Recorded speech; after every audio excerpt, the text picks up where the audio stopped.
दिल चाहे थी पई तारीख़ खे खोलजे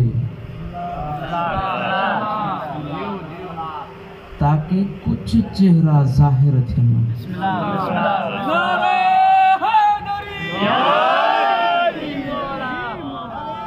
पहिरीं शइ तव्हांजे ज़हन में हुजे त मां मुनाज़रो न पढ़ंदुसि।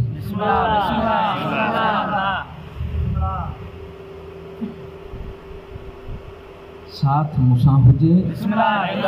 अॼोको उहो प्रोग्राम आहे अगर मां समझाए वियुसि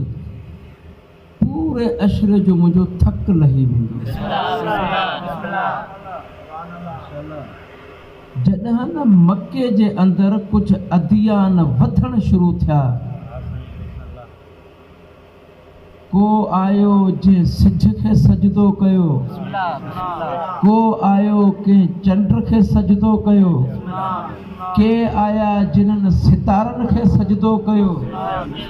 कुझु आया जिन्हनि बाह जा अड़ा ठाहे बाह खे पूॼा कई। उन आलम में कुझु अहिड़ा बि आया जिन्हनि हथनि सां कुझु मुजस्समा ठाहिया। उन ठिकर जे मुजस्समनि खे सजदा करणु शुरू कयो। ॿ स्टैप मुंहिंजे लाइ ॾुखिया आहिनि। ॾुखिया इन्ही माना में त तव्हांखे सम्झाए सघां। बाक़ी अॻिते मूंखे महिनत न करणी पवंदी, तव्हां ख़ुदि बि ख़ुदि सम्झंदा वेंदव।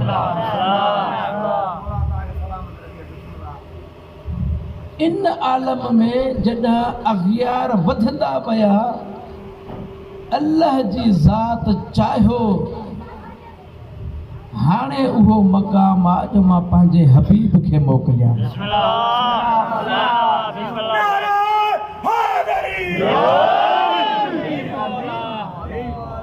ऐं जॾहिं न अल्लाह रब्बुल इज़्ज़त जनाब अब्दुल मुत्तलिब जे सहन जे अंदरि अब्दुल्लाह जे फर्ज़ंद खे रोशन कयो, मुस्तफ़ा जो दुनिया ते अचणो हुयो। हज़ारनि खां जेका बाह ॿरंदी हुई, जेके सजदा कंदा हुआ, मुस्तफ़ा ज़मीन ते आयो, उहा बाह ख़तम।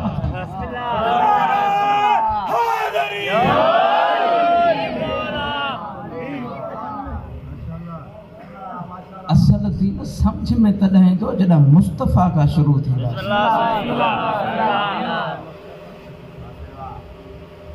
आहे उहो आलम जंहिं आलम में अब्दुल्लाह जो फर्ज़ंद पंहिंजे माउ जे शिकम में आहे। ऐं इत्तफ़ाक़ इहो थियो अञा मुस्तफ़ा दुनिया ते आयो कोन्हे को। नबी जे अचण खां पहिरियां पाण जे वालिद गिरामी जो इंतकाल थियो। ऐं जीअं ई पाण ज़मीन ते क़दम रखियो, कुछ फ़ासिले खां बाद में मादर गिरामी जो इंतकाल थियो।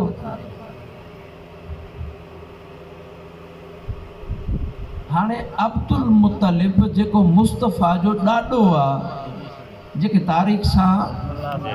मुहबत रखो था, जेके मुताले जी दिलचस्पी रखो था पिया, छो जो मां गुज़श्ता साल हिते ई फ़ज़ाइल बि पढ़िया आहिनि, मुनाज़रो बि पढ़ियो आहे। ऐं मुंहिंजो अंदाज़ो आहे तव्हां फ़ज़ाइल खे बि पसंदि कंदा हो, तव्हां मुनाज़रे खे बि पसंदि कंदा हो, लेकिन मां पंहिंजो तरीक़ेकार चेंज कयो आहे। हिन अशरे में दिलि चए थी कुझु तारीख़ ॾेई वञा।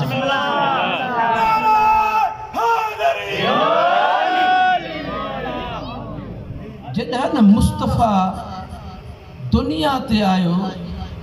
अबो कोन्हे को, कुछ फासले खां बाद में अमड़ कान्हे का। हाणे मुस्तफ़ा खे जनाब अब्दुल मुत्तलिब पंहिंजे हथनि ते खयो। ऐं जेके पाण जी औलाद हुई, अब्दुल्लाह त वयो हलियो, ॿी औलाद जी तरफ़ अब्दुल अब्दुल मुत्तलिफ जॾहिं ॾिठो हिकु मर्तबा नज़र आयसि अली मौला जे वालिद गिरामी जी तरफ़ ॾिसी करे चए थो अगरि मुहम्मद जी हिफ़ाज़त करे सघे थो त उहो अबू तालिब आहे।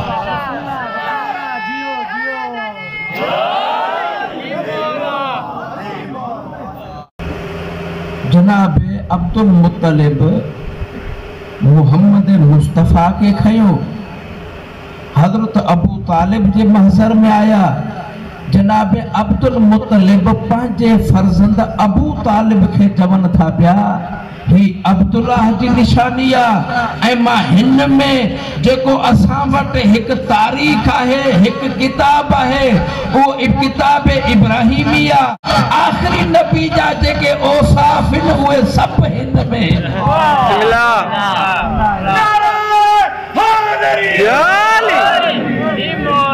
हाणे पीउ पंहिंजे पुट खे चए थो अब्दुल मुत्तलिब अबू तालिब खे चए थो पियो ही अब्दुल्लाह जो लाल तुंहिंजे हवाले आहे। हाणे जेतिरो थी सघई ज़माने जी सर्दी अचे या गर्मी अचे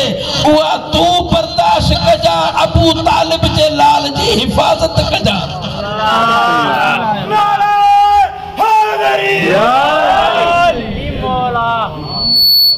जॾहिं मुहम्मद मुस्तफ़ा खे तवज्जो हुजे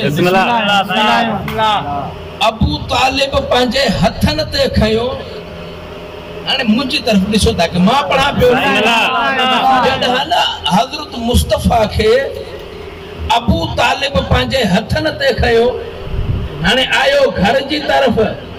साम्हूं वेठी ही मादर हैदर करार जेका अबू तालिब जी ज़ौजा हुई अची करे फातिमा बिन्ते असद जे महज़र में ॾिनई ऐं जुमिलो चईसि यादि कजां ही अब्दुल्लाह जो न मुंहिंजो पुटु अथई।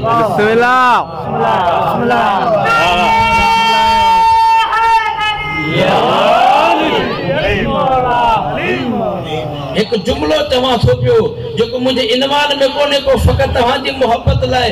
एतिरी त परवरिश कई आहे अली इब्न अबी तालिब जी मादर गिरामी जनाब फातिमा बिन्ते असद जॾहिं जनाब जी इंतकाल जो टाइम थियो मुहम्मद अरबी चए थो ए अली तुंहिंजी अम्मा कान्हे का मुंहिंजी मां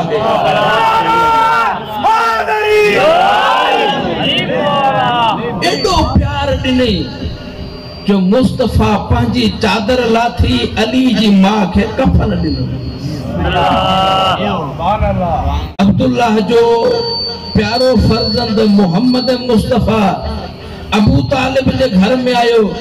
ऐं अबू तालिब जे घर में परवान चढ़ण शुरू थियो। जॾहिं न परवरिश वठंदो रहियो वधंदो रहियो फलंदो रहियो ज़मानो गुज़रंदो रहियो उहो ज़मानो आयो पाण पंहिंजे शबाब में आया। ज़िंदगी जो सफ़र आहे हम सफ़र खपे।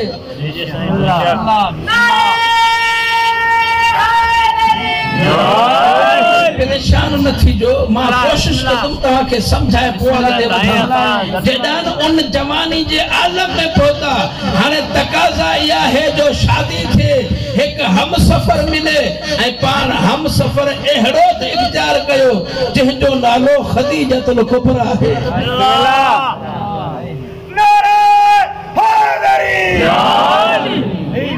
हाणे ॾिसजो जनाब ख़दीजा ज़िंदगी में आई अबू तालिब पहिरियां हुयो अञा मुस्तफ़ा कयो इंतज़ार उहो ॾींहुं आयो जॾहिं अली खे हथनि ते खयईं। हाणे मां चवां थो था कि साईं फारिग थी वठे तव्हां टेंशन न वठो।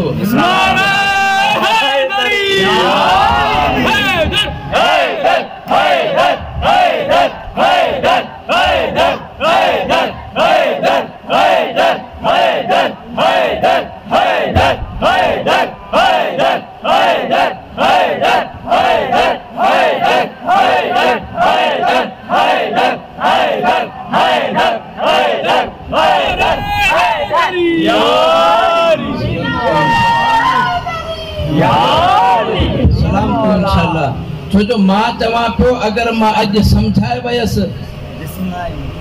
पैगाम ॾेई वयसि मुंहिंजे पूरे अशरे जो थक लही वेंदो। मोहम्मद मुस्तफ़ा परवरिश वरती उहो ज़मानो आयो हम सफ़र आयो जनाब ख़दीजतुल कुबरा अक़द में आई। हाणे ही ॿई जेके अज़ीम हस्तियूं मुस्तफ़ा खे मिलियूं हिकु अबू तालिब ॿी जनाब ख़दीजतुल कुबरा। सही अबू तालिब एॾो मुहाफ़िज़ निकितो जो पंहिंजे पुट खे पंहिंजे मेवे दिल खे खणी करे उन बिस्तरे ते नबी खे सुम्हारे पियो नबी जे बिस्तरे ते मेवे दिल खे सुम्हारे पियो इहो चाहे पियो केरु अचे त मुंहिंजो फर्ज़ वञे ही बचे।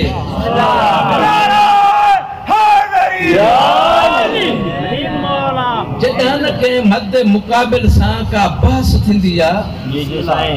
पहिरियां कोशिश थींदी आहे त गुफ़्तगू थिए मसलो हल थिए पोइ या लालच अचे या का ॿी का शइ अचे। मां बयान करे चुको आहे नबी ठुकराए छॾी।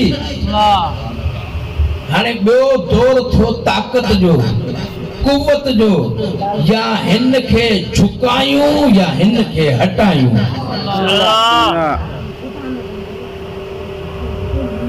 जेके पोयां दोस्त वेठा आहियो अल्लाह ताला पंहिंजे हबीब खे माहौल ठाहे ॾिनो मुस्तफ़ा जे इर्द गिर्द माहौल ठहियो। हाणे मुस्तफ़ा गारे हिरा में आहे अल्लाह ताला पैगाम ॾिनो मुंहिंजा पाक पैगंबर तोड़े जो तूं ज़मीन ते बि न वहे मां तोखे पहिरियां ई मक़ाम ॾिनो हो मां तोखे पहिरियां ई अज़मत ॾिनी हुई एॾो शान ॾिनो हो जो मां कंहिंखे ठाहियो ई न पहिरियां तोखे ठाहियमि हुते रखियमि।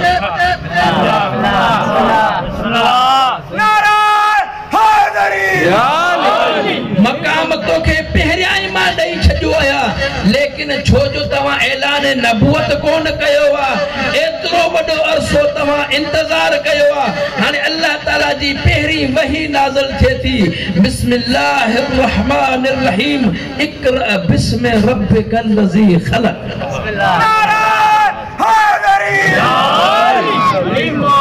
मुस्तफ़ा जी खुशी ॾिसण वटां हुई जो अल्लाह ताला जेको 30 साल इंतज़ार करायो 30 सालनि खां बाद में हाणे हुन चयो हबीब निकर वञी ऐलान कर। हाणे तूं ऐलान कंदे मां माहौल ठाहे छॾियो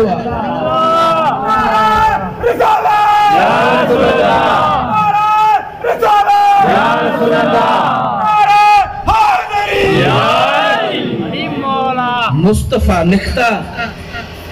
आया अबू तालिब जे घर मुस्तफ़ा कयो ऐलान बिस्मिल्लाह जी ऐलान थियो हिफाजत कंहिंजे ज़िम्मे आहे अबू तालिब जे ज़िम्मे जॾहिं ऐलान थियो हिन पासे जा जंगो जदल थी अबू तालिब अली मौला खे सॾ कनि था साम्हूं वेहरनि था या अली ॻाल्हि ॿुध मां तुंहिंजो पीउ आहियां तूं मुंहिंजो पुटु हिन खे का बि आंच न अचे।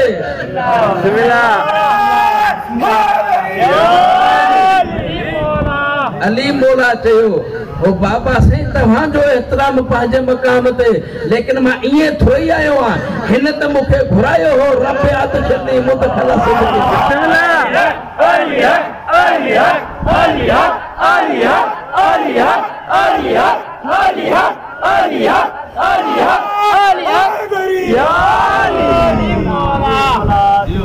यानी मुस्तफ़ा के का तकलीफ न पहुंचे। हाने अली खई जिम्मेदारी नबी अॻियां अॻियां है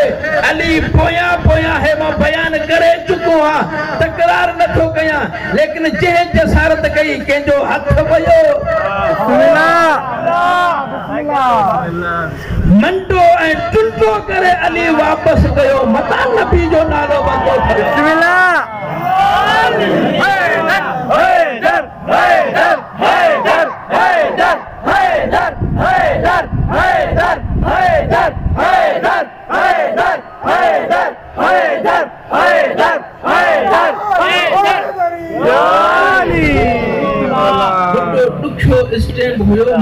आसानी से क्रास करे आयो आयो सब तवाजी मोहब्बत की खातिर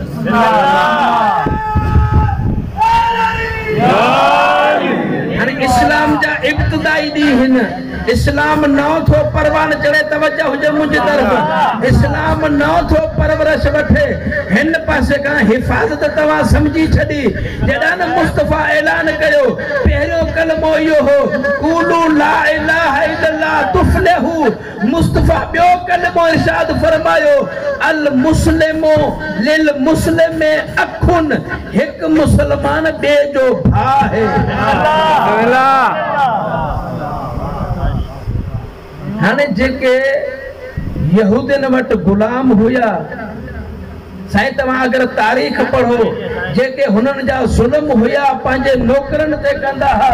जेदा हुनन के खबर पई यार ही बादशाह त असा के इंसान ही नथा समझन ही त असा के पांजो नौकर कयो बता है असा जी जिंदगी जियण जो हक ही कोने को ए ही चे तो सब भायर हिन न को बादशाह है न को हाकिम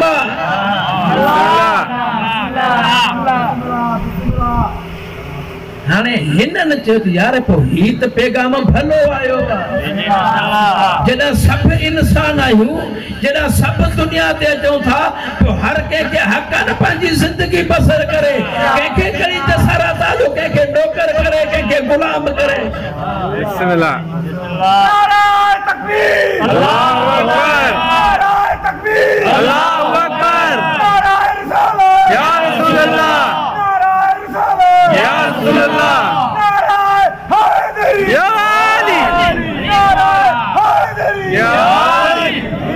यो स्टेप मुझो पूरो थियो बिस्मिल्लाह हाने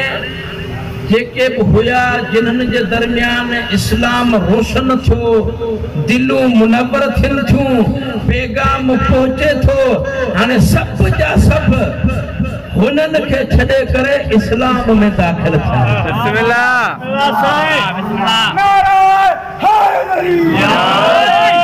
लेकिन हिन मकाम ते एक मुश्किल अची वई वो मुश्किल ही आया जेके न इस्लाम में दाखिल थियन था सब गरीब हुया जदा हुनन के छड़े हेडे आया तो हुनन तंग करण शुरू कयो ललकारे करे चवन था अगर यहूदियत मजा हेडे गया हो तो असा के पैसा वापस कयो बिस्मिल्लाह जेको कर्जो खयो तो वो कर्जो जो जेको ता के खारायो वा दौलत जो जेका तवा जिंदगी गुजारिया उनकी कीमत जो हाने ही परेशान थिया हाने जेके पोया दोस्त बैठा हो हिकड़ो जुमलो चमन तव्हांजा थक लही विंदा जदा ने ही परेशान था आयात इस्लाम में आयूं कबूल त इस्लाम कयो वा असा चाहूं पिया आजाद थऊं ये तो परेशानी अची वही जदा न आया मुस्तफा के महजर में मुस्तफा घर में आयो मुस्तफा परेशान जनाब खदीजतुल कुबरा अगते वधियो हो नबियन जा सरदार नबी आज परेशान छो आयो के जेके आया हन सब मकरूज हन जनाब खदीजा चयो तो परेशान थी न अल्लाह मुखे दौलत दिलिया हुन जा दरवाजा भी खोजा जेको मुसलमान थे जेको वठो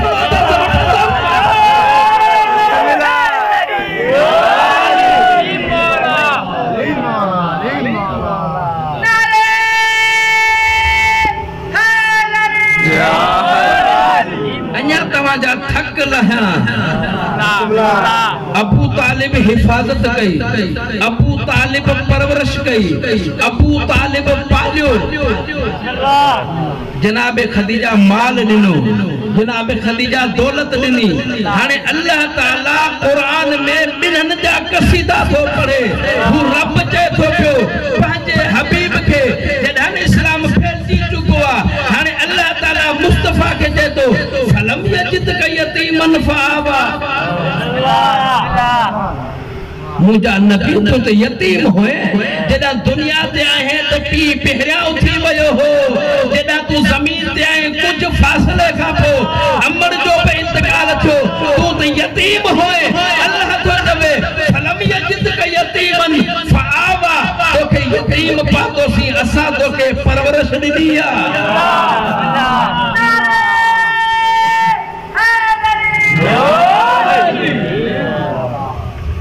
अल्लाह ताला अबू तालिब जे फेल के पांजो फेल करार दिनो यानी रब के एतरो त पसंद आयो जो अल्लाह चए थो जेका खिदमत अबू तालिब कया न या अबू तालिब न कया जड़ो मां रब खिदमत कई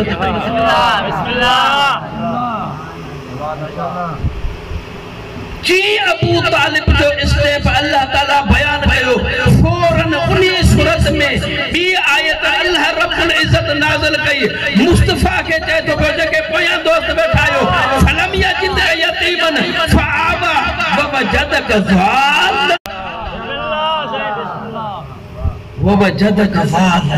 फअगना मुझा हबीब तू तो गरीब हुए तो वट पैसा न होया फागना अल्लाह चे तो के असा गनी कयो सी नारा तकबीर अल्लाहु अकबर नारा तकबीर अल्लाहु अकबर नारा रिसालत या रसूल अल्लाह नारा रिसालत या रसूल अल्लाह नारा हाज़री या हाज़री या साईं एतरे ताईं समझ में अची वियो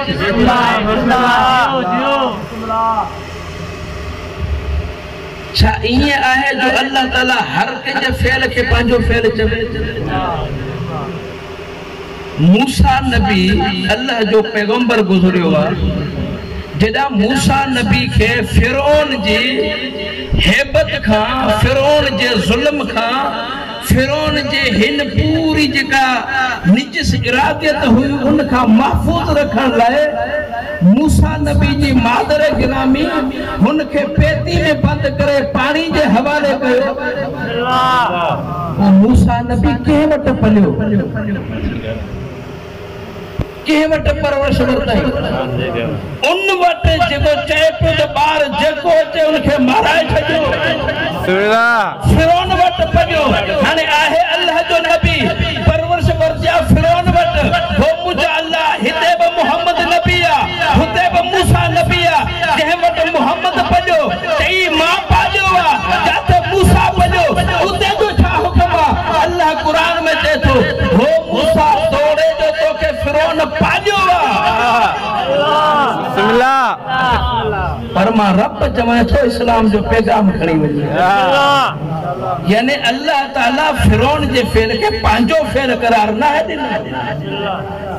लेकिन बे मकाम ते अचो जॾहिं मुस्तफा हिजरत करे थो तवज्जो मुंहिंजी तरफ़ जे मां जल्दी जल्दी में हला थो जॾहिं मुस्तफा हिजरत करे थो हिकु मर्तबा नबियनि जे सरदार नबी पंहिंजे हथ में का मिट्टी खई हवा में उछलाई अल्लाह चए थो पियो वमा रमईत इज़ रमईत वलाकिन अल्लाह रमा हो मुंहिंजा हबीब जेको कुझु तो उछलायो आहे तो थोड़ी उछलायो आहे रब उछलायो बिस्मिल्लाह नारा हाज़री या अली मुस्तफा जो फेल अल्लाह जो फेल अबू तालिब जो फेल अल्लाह जो फेल दौलत खदीजा जी अल्लाह जे मां तोखे गनी कयो हाणे ही स्टेप छो पूरो अबू तालिब ऐं जनाब खदीजा कई दीन जी खिदमत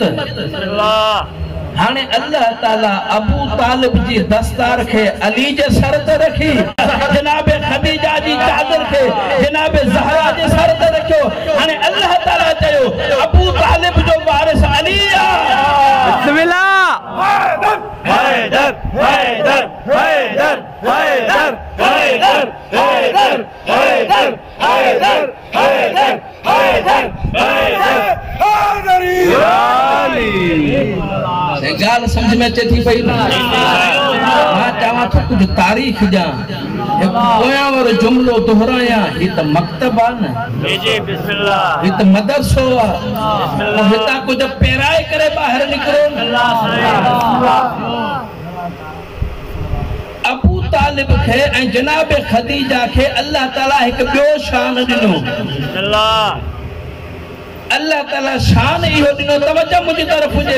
अल्लाह ताला अबू तालिब जे सुल्ब में, अल्लाह ताला अबू तालिब जे औलाद में 12 मासूम पैदा कया ऐं उन ही रब जनाबे खदीजा जे सुल्ब में 12 मासूम रखा। ऐं मासूम के आम मासूम न हुया। अल्लाह ताला पान हुनन जी तहारत जी गवाही दिनी, इन्नमा युरीदुल्लाहु लियुज़हिब अनकुम रिज्स अहलल बैत व युतहहिरकुम तत्हीरा। एडो त पाक रखियो आ जो निजासत वेझो अची न थी सके। बिस्मिल्लाह। शायद परेशान थी गया हो। अबू तालिब जे फर्जंद जो नालो अली, अली जे फर्जंद जो नालो हसन, अली जे फर्जंद जो नालो हुसैन, हुसैन जो सजाद, सजाद जो बाकर जो अचो मेहदी ताईं सब जा सब मासूम। हिन पासे का जनाबे खदीजा, जनाबे खदीजा जी न्याणी ज़हरा, ज़हरा जो फर्जंद हसन, ज़हरा जो फर्जंद हुसैन, सजाद। क्या बात है। जियो जियो। अल्लाह ताला इन्हन खे जो शान दिनो, हुन जी औलाद ब मासूम, हुन जी औलाद ब मासूम। ऐं अल्लाह ताला इन्हन जो रुतबो जेका हिनन दीन जी खिदमत कई, हाने जदा अगते वधियो मुस्तफा जे परवरिश करण वाले अबू तालिब जो ताज अली जे सर ते, बिस्मिल्लाह, खदीजा जी चादर ज़हरा जे सर ते,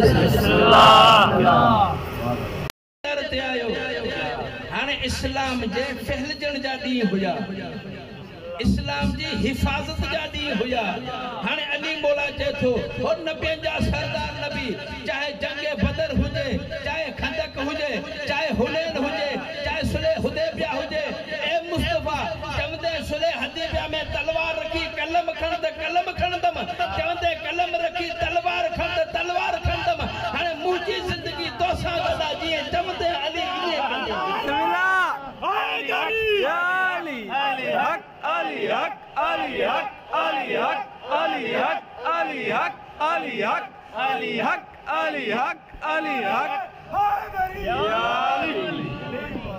जनाबे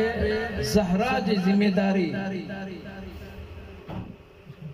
अल्लाह ताला 1,24,000 अंबिया मोकिलिया, लेकिन 1,24,000 अंबिया में अल्लाह ताला हिक ब खातून नबी ना है मोकिली।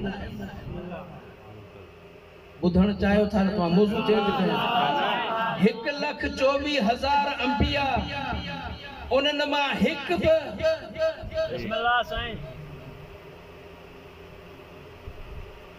न नबियाणी गुजरिया, न का हिक ब एड़ी खातून आया जेका रसूल थी हुजे, लेकिन अल्लाह ताला शान एड़ो दिनो आ जनाबे ज़हरा के। सुभान अल्लाह। लेकिन ज़हरा का आम न्याणी थोड़िया तोड़े जो मुझी धिया, अल्लाह जो रसूल फरमाए तो पियो वमा यंतिकु अनिल हवा इन हुवा इल्ला वहयु यूहा, जो मिस्ताक नबी जे तो पियो हे या उम्मे अबीहा, फातिमा मुझी आहे थी लेकिन थी ना है पीज ब मां है। बिस्मिल्लाह। नारा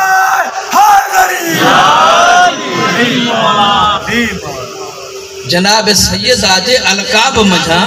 सिद्दीका, ताहिरा, मुतहरा, राजिया, मर्जिया, इन्हन अलकाब मझा जनाब सैयदा जो हिक लक़ब है उम्मे अबीहा, पंजे पी जी मां।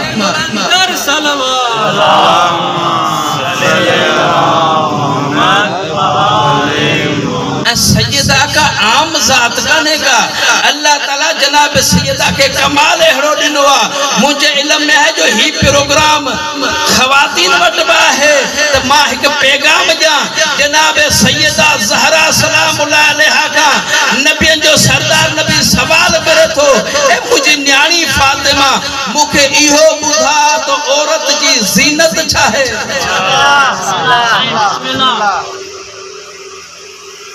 अल्लाह जो हबीब हसनैन जी मां का सवाल तो करे ए फातिमा इहो बुधा औरत जे लाए ज़ीनत चाहे जनाब सैयदा फरमा क्यों औरत की ज़ीनत यह है तवज्जो मुझ तरफ हुजे औरत की ज़ीनत यह है न ही औरत के नामुहर्रम के दिसे ना को नामुहर्रम औरत के दिसे नारे हैदरी इस्लाम परवरिश वरती इस्लाम फैलियो इस्लाम पकड़ियो इन आलम में इन दौर में जॾहिं अली मौला जुल्फकार हलाई एतरे त मौला तलवार हलाई जेके इस्लाम जी हकानियत के मञन पिया उहे हकानियत तस्लीम करे मुसलमान थिया ऐं कुछ अहिड़ा हुया जेके अली जी तलवार खां टिका सोचन अगर हेॾे हूंदासीं त गर्दन जुदा थी वेंदी हाणे इस्लाम में अचूं त का हिफ़ाज़त मिले हैदर हैदर हैदर हैदर हैदर हैदर हैदर हैदर हैदर हैदर हैदर हैदर हैदर हैदर मां हिन गाल जी मिसाल जानो मां हिन जी शाहिदी पेश कया थो तवज्जो हुजे जेके पोया दोस्त बैठा हो मां तेजी से हला थो पियो ऐं मां तव्हांजे साम्हूं वाज़े कया थो त हे 2 महीननि जे मुताले जो खुलासो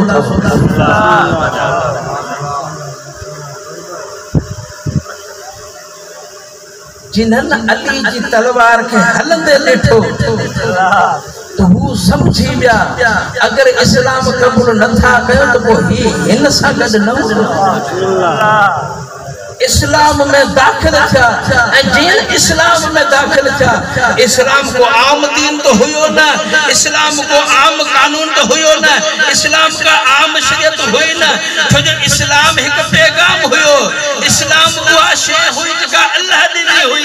हाने जी इस्लाम में दाखिल थिया हिनन समझो असा बची वेंदासी अल्लाह ताला जे हबीब मुख्तलिफ मकाम ते मुख्तलिफ जगह ते इम्तिहान वरतो ताकि मां दिसा इनन मां हीरा केड़ा हिन छोटा केड़ा बिस्मिल्लाह वो इम्तिहान वरतो या अल्लाह के रसूल जो तोड़े जो इस्लाम में दाखिल था तवज्जो हुजे मुझ तरफ अली जी ज़रबत खा बचाऊं मुस्तफा चयो अज तमा के वणो आ वनी मुकाबलो कजो हिनन चयो आया सी ताके बची वणो अज मोकले थो पियो जेड़ा निकता सामो तलवार दिठन पुठी नहीं भजन शुरू कयो बिस्मिल्लाह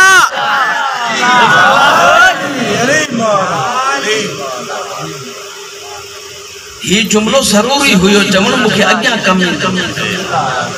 यानी कुछ एहड़ा मुसलमान था जे दीन में इस्लाम न भला यो मां चयो अल्लाह ताला कुरान में फरमाए तो पियो कालतिल अराबो आमन्ना ओ मुजा पैगंबर ओ मुजा हबीब कालतिल अराबो ही अरब जमन था आमन्ना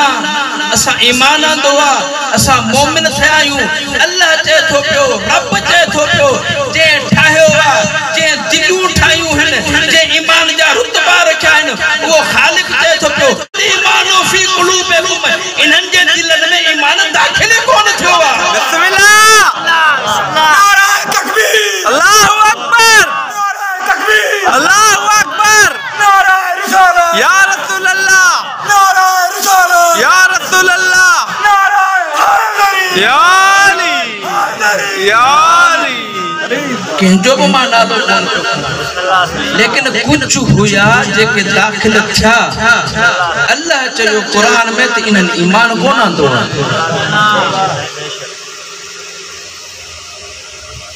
हाने हिते अरी मां तहां थोरो रोकी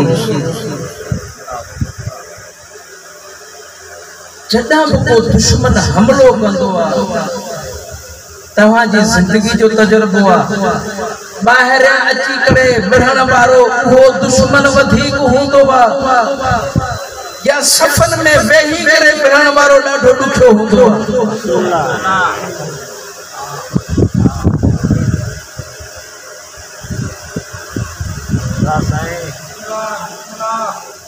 मां एक बाग तैयार कयो मिसाल जाता के बाग साईं अंब जे मेवे जो मां बाग तैयार कयो तवज्जो हुजे जदा मुंडो फल थे तो तैयार अगर इंदो कारो पखी त परे खा नजर इंदो अगर इंदो अच्छो पखी मां मेवे के खावा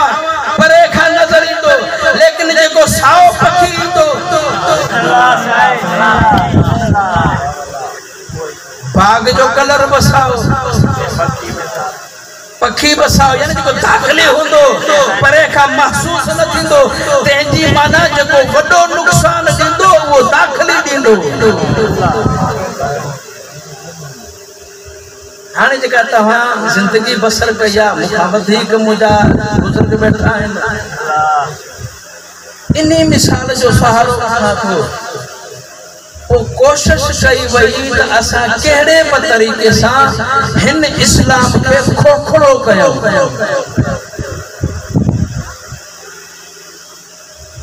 वो खोखले करण जलाए जेको अंब जो वण हुयो एकड़ो आयो हुन एक लाम कटी हिन पासे का बेर जी झिंगरी खई हुन लाम के पेवंद कयो शायद मैं कौन समझायो से ही जो दरख्त हुयो ता समझो इस्लाम जो दरख्त हुयो ही दरख्त अंब जो दरख्त हुयो जेको मेवो बजे पियो जेको समरो बजे पियो हिन पासे का हिकड़ो फर्द आयो हुन हिक लाम कटी उते बेर के पेवंद कई हाने जेका लाम वधंदी वा कंडाडी थी हिक बियो आयो बी लाम कटी उते बबर के पेवंद कई वो वधंदो त कंडाडी इस्लाम के असल के कटे गैर के पेबंद कयो मां मिसाल यहाँ तो तारीख में नमाज वाजिब ही हुआ नमाज जका जमात से पढ़ी वेंदी सुबह जी नमाज ज़ुहरैन जी नमाज मगरिबैन जी नमाज मुस्तहब नमाज नाफिला नमाज जी जमात ना है वह तो हर कंहिंजी पंहिंजी मर्जी होती है जितरो नफल पढ़े जितरा सुन्नत पढ़े ऐ को सुन्नत न पढ़े तो अल्लाह सजा भी न दींदो हाने हिकड़ो फर्द मुस्तफा का बाद में नबी जी रहलत का बाद में मां सही चार्ज कयो तो पेबंद कयो बि इस्लाम मस्जिद में दाखिल थियो माह रमजान जो महीनो आ कुछ अंदर बैठा है नमाज हले थी पई नमाज तहज्जुद पढ़न था को हिन कुंड में बैठो आ को हुन कुंड में बैठो आ को होडा बैठो आ नमाज तहज्जुद थी पढ़जे पई ही अंदर दाखिल थियो हिन चयो अज मां के हाकिम थी करे हुक्म थो जाव सुभाणे मां अचा त अलग अलग डपड़ जो जमात करे मां एक नुक्तो जा बियो दी छो सागोई हाकिम मस्जिद में आयो तो जमात पई हले नमाज तहज्जुद नाफिला नमाज़ मुस्तहब नमाज़ हुन जी जमात पई हले महीनो रमजान जो हुयो हाणे जाफरी साहब मां सवाल कया थो मां अगर साईं जाफरी साहब के चवा बाबा ही दरख्त कटे छड़जो सुबह जे टाइम ते जिए मां अचा डाक मझद जो मां दिसा जो सायो कयो बीठो हो हुन जे हेठा कुछ बैठा हन जिन जे मथा गर्मी थी थे हु तड़पन था पिया परेशान हन अगर मां फैसलो कयो गलत तो मुझो ज़मीर मुखे मलामत कंदो यार जो सायो कयो बैठो हो वो कटाए छटाए लेकिन अगर मां जानी वाणी या ख्याल था गया मां खुश थिंदो ये तो तड़पन था पिया ये दस्तूर ही हुआ न हाने जदान पेंदी हिते मस्जिद में दाखिल थियो वा हाने जे ॾिठई अगर हिन के लगे हा मां गलत कयो वा पांजो ज़मीर मलामत करे हा त अल्लाह जे हुजूर तौबा करे हा लेकिन हिन के इस्लाम में पेवंद लगाणो हुयो इस्लाम के मस्क करणो हुयो जिए दाखिल थियो ॾिठई नाफिला जमात सा हले थी पई पांजा जुमला दे थो तारीख उनके बंद कयो अजब किताब में मौजूद है ही दे थो पियो नेमुल बिदा केडी सोनी बिदा ये बंद कयो जडन इस्लाम पेबंद में जकड़ जी जेके आखिरी फायदा है मां एक जुमलो चवा थो पियो उन मां ता जो अंदाजो लगाइंदो मुस्तफा का बाद में एक दौर बहलियो बियो दौर बहलियो टियों दौर बहलियो अची वयो चौथों दौर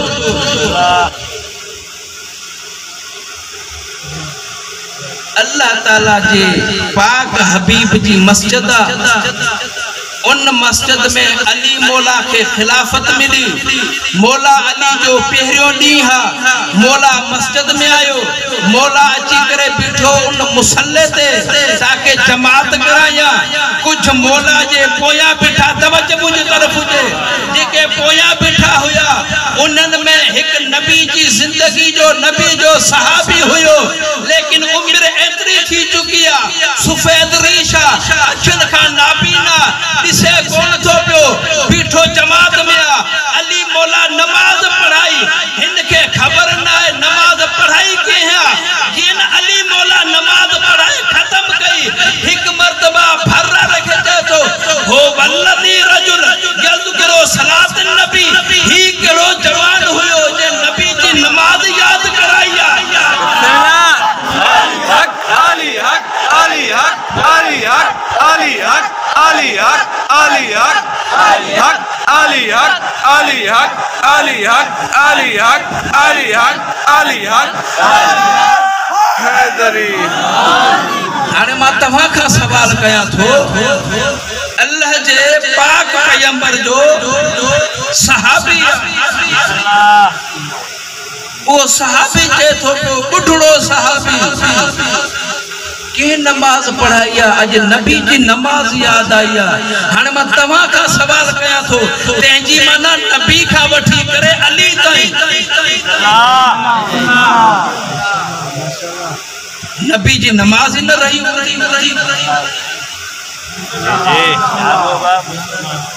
इस्लाम में पेबंद लगाया हुसैन मौला ये पेबंद ॾिसंदो रहियो हाने जेको कदा नाने जी गोद में हुजे कदा बाबा जी गोद में हुजे कदा ज़हरा जी गोद में हुजे वो हुसैन जेको वही के नाज़िल थींदो ॾिठो ॾिसंदो हुजे वो हुसैन जे कुरान जो आयतूं ॾिसंदियूं अखियुनि सां नाज़िल कीअं थियूं कुरान गॾु कीअं थो कुरान जम कीअं थियो इस्लाम आयो जे बचपन का वठी करे इस्लाम ॾिसंदो आयो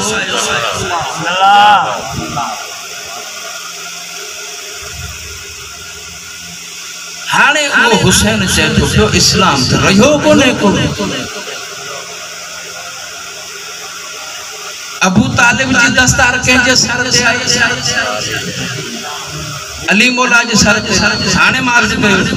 अबू तालिब जी दस्तार अली मौला जे सर ते अली मौला जी दस्तार आई हुसैन मौला जे सर ते जनाबे खदीजतुल कुबरा जी चादर कंहिंजे सर ते आई जनाबे ज़हरा जे सर ते जनाबे सैयदा ज़हरा जी चादर आई जनाबे आलिया ज़ैनब जे सर ते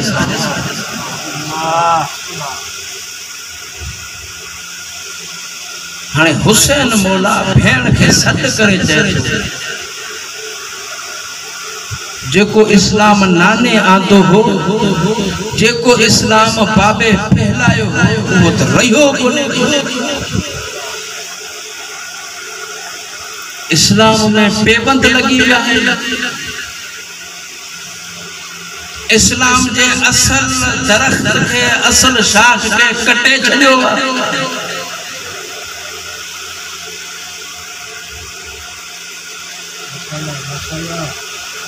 हाणे इहो साॻियो इस्लाम असांखे परवान चाहे।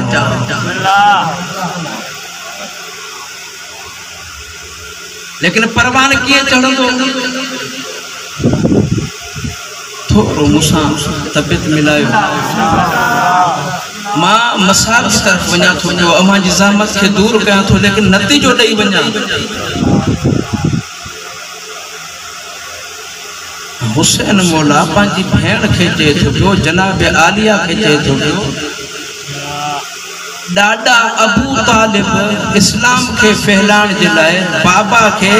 मुकर्रर कयो हिफाज़त लाइ। वो इन दीन के फैलाण जे लाइ काफ़ी जंगन में बाबा अली हाज़िर थियो। काथे ज़ख्म लगा, काथे खून वहियो। ज़ैनब हुसैन जो ज़िम्मो आ खून मारी।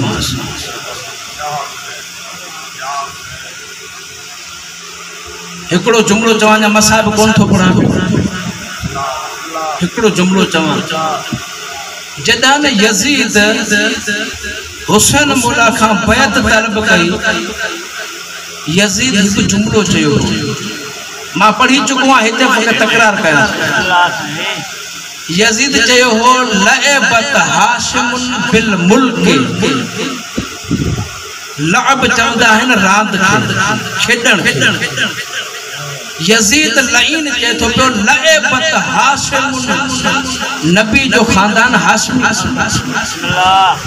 लअबत हाशिमुन बिल मुल्क, हाशिमिन त दीन सां रांदि खेॾी आ। ला ख़बर जा वला वहयु नज़ल, न को नबी आयो आ, न को क़ुरान आयो आ।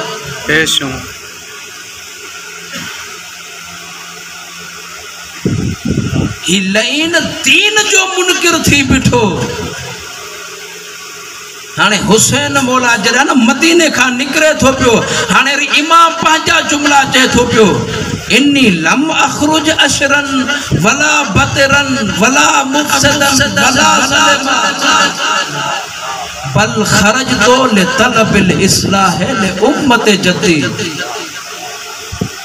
जेको इस्लाम पेबंद थी चुको आ, जंहिंजो यज़ीद मुनकिर थी चुको आ, हुसैन मौला चए थो पियो, बल खरजतो, मां निकरा इंज करे थो पियो, ले तलबिल इस्लाह ले उम्मत जद्दी, नाना जी उम्मत जी इस्लाह कया, दीन के असल सूरत में आणिया। पेबंद खां बचाया।